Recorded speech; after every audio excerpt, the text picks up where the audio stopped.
YouTube, it's EmmaBlueEyes10 here with another card discussion video, and this is going to be on my second most favourite dragon in the entire game, which is Rainbow Dragon! And I can show you there, that's my Ghost Rare one. You can actually see the reflection of the camera there in the Ghost, and I've got the tin version of Rainbow Dragon. Okay, Rainbow Dragon, as I said, is my second favourite dragon in the game. He's a big, beautiful dragon, known as the Ultimate Gem Lord in Japanese, and hence called Hoyokuju no Kami, which means God of the Crystal Beasts. Stats: level 10, light type dragon, 4000 attack, which is not too bad.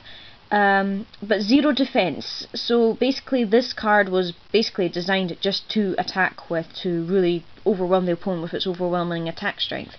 It's a Nomi, however, because it cannot be normal summoned or set. It can only be special summoned from the hand when I've got 7 crystal beasts with different names either in the field or graveyard. It cannot activate its effects when this card is summoned, and it's got 2 really good effects. The first one is I can send all face-up crystal beast monsters I control to the graveyard to have this card gain 1000 attack. So if you've got 4 crystal beasts on the grave, it goes up to 8000 pretty quickly, which is pretty badass. It's not like its anime effect, unfortunately, where it can send all crystal beasts on the grave so it can get an even bigger boost, because that would just be cheating and be a too easy OTK win, I would say.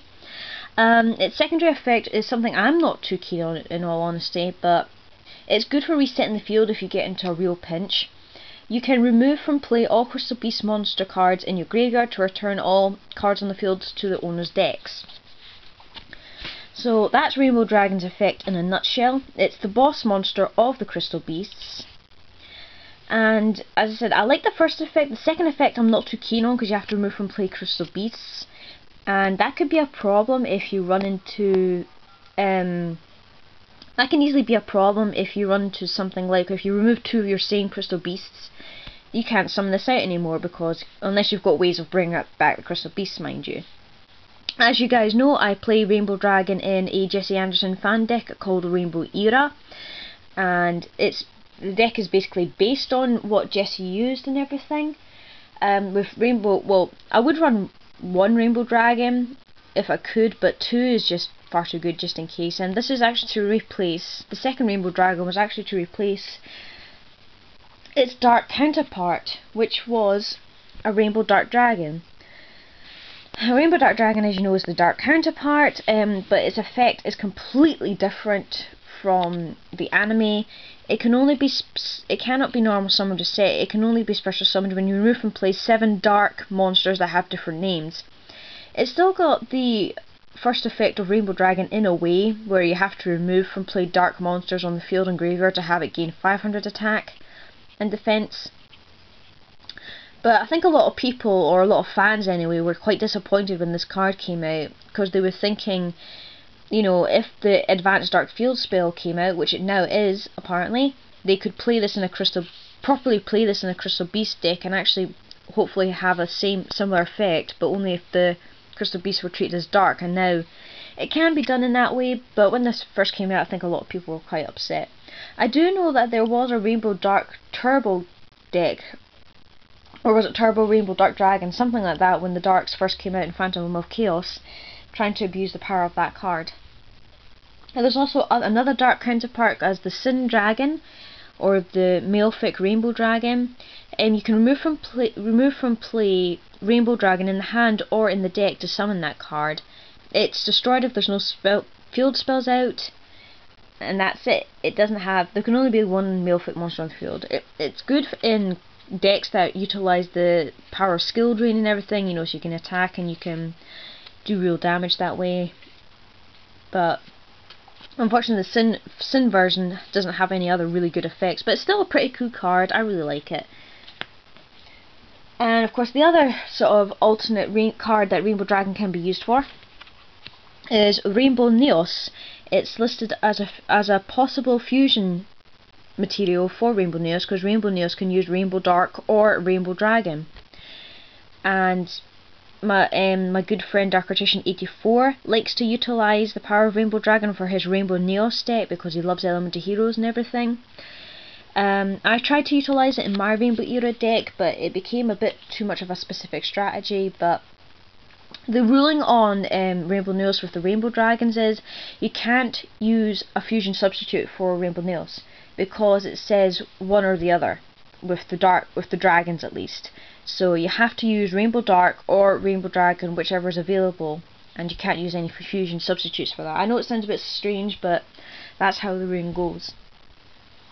Anyway, even though Rainbow Dragon is the boss monster of the Crystal Beast deck, yes, it's used in fun variants, but when it comes to competitive variants, this card is immediately passed over because it's a Nomi. It can only be summoned from the hand with the condition of 7 different Crystal Beasts on the field or in the grave. And people often play, when they play a competitive Crystal Beast deck, it'll often be Crystal Abundance OTK, which just utilises the power of getting 4 Crystal Beasts onto the back row, and then playing the Crystal Abundance card, which wipes the field, lets you summon back your Crystal Beasts, and OTK the opponent that way if you have enough. And the other Crystal Beast deck I know of that is competitive is the one that runs Hamond as the boss monster and not Rainbow Dragon. And Hamond, the Lord of Strike and Thunder, is of course one of the 3 demon gods from the Yu-Gi-Oh! GX series. When he's in defense mode, I believe you can only attack him, and every time he destroys a monster he inflicts burn damage. But the thing about Hamond being favoured over Rainbow Dragon is the fact that Hamond can be special summoned by sending 3 face-up continuous spells to the graveyard. And Crystal Beasts are treated as continuous spells in the spell and trap card zone when they are destroyed. So that combo's, I think that's a really cool combo, I have to admit. And with Hamond being a 4000 attack and 4000 defense beats deck, it kind of lords over Rainbow Dragon a little bit, because obviously it's got a burn effect, it's got a defensive strategy, and it's got very good stats. Slightly better stats than Rainbow Dragon, who's got unfortunately 0 defense. But even so, I would run Rainbow Dragon over Hamond any time, personally, because I believe if you play a theme, you go for the whole theme if possible. And you've seen that in my Blue Eyes deck, you've seen that in Rainbow Era, you've even seen it in Lightsworns. And I'm actually keeping it in the new deck I'm going to hopefully build, Heretics as well, or the Hieroglyph Dragons when I get the chance. Yeah, sorry, I just have to show you how pretty she is, or he is. Anyway, besides that, when the Crystal Beasts did first come out, some of the support cards for actually using Rainbow Dragon when it came out in Tactical Evolution that were seen in the anime did not come out until much later, such as in Phantom Darkness. And these 2 cards I think should have been released around the same time, just to make Rainbow Dragon a lot easier to summon out or to utilise the power of, for example. These 2 cards did not come out. Actually, Rainbow Path didn't come out till Phantom of Darkness. This didn't come out till Rainbow Gravity did not come out till Light of Destruction. But anyway, Rainbow Path negates an opponent's attack by sending a Crystal Beast you control to the graveyard, and then you can add a Rainbow Dragon from the deck to your hand after that. Now this is brilliant, obviously, to speed up the deck a little bit, to get the Rainbow Dragon to your hand when you've got all 7 Crystal Beasts on the field or in the graveyard, if needed. It's also used in some of the fusion variants of the deck to obviously speed up the fusion of Rainbow Nails and everything as well. And Rainbow Gravity is sort of a bypass card to get around the Nomi effect of Rainbow Dragon. If you've got 7 different Crystal Beasts on the field and graveyard, you can special summon the Rainbow Dragon from the deck or the graveyard, ignoring the summoning conditions. Now obviously that makes it a lot easier to summon out if you've already got 7 Crystal Beasts on the field and you need to get the boss monster out very quickly. But unfortunately there's another obscure ruling about this card. Now it says from the hand or deck, ignoring the summoning conditions. Now you think if you discard Rainbow Dragon to the graveyard, you could play this, bring it back, right? Not in the TCG. In the TCG, you cannot summon Rainbow Dragon from the graveyard if it's discarded. It can only be summoned from the graveyard when you have properly summoned it first. Yeah, that does not make any sense to me at all. Because it's the way it's worded on the card, it says ignoring the summoning conditions. So I don't know why it's done that. In the OCG, that ruling does not exist at all. I mean, mind you, Konami kind of made that ruling about Rainbow Gravity, or Upper Deck Entertainment made that rule about Rainbow Gravity, so it might not be official now. I'm not too sure. But even so, I think that was a bit of a stupid rule, really, because, you know, if you've got Rainbow Dragon in the hand but you can't use it, you know, some duelists are quite happy to send it to the graveyard to do other combos and everything, and resurrect it later with Rainbow Gravity. But in a sense, this is kind of a Monster Reborn just specifically for the Rainbow Dragons, you know, if it's sent to the graveyard or if it's still stuck in the deck. It's actually brilliant when you actually summon out Rainbow Dragon from the deck, because obviously you don't have to wait to get into your hand or anything, and your opponent's like, oh crap, what do I do? This card is so versatile. Once you've got 7 Crystal Beasts out, immediately as soon as your opponent's turns begin, you can play this, and it's brilliant, because when you play this, obviously if you play this on your opponent's turn is what I'm trying to say, sorry, and you summon a Rainbow Dragon can activate its effects on the turn it's summoned, but when it comes to your turn again and she's already out, obviously you can start doing damage that way. So yeah, in all, I think Rainbow Dragon is an awesome card. I really like it. I was never, as I said, I'm never ever sure about her secondary ability. I never try to use it if I can, because I've got a Crystal Abundance to do that, really, in all honesty.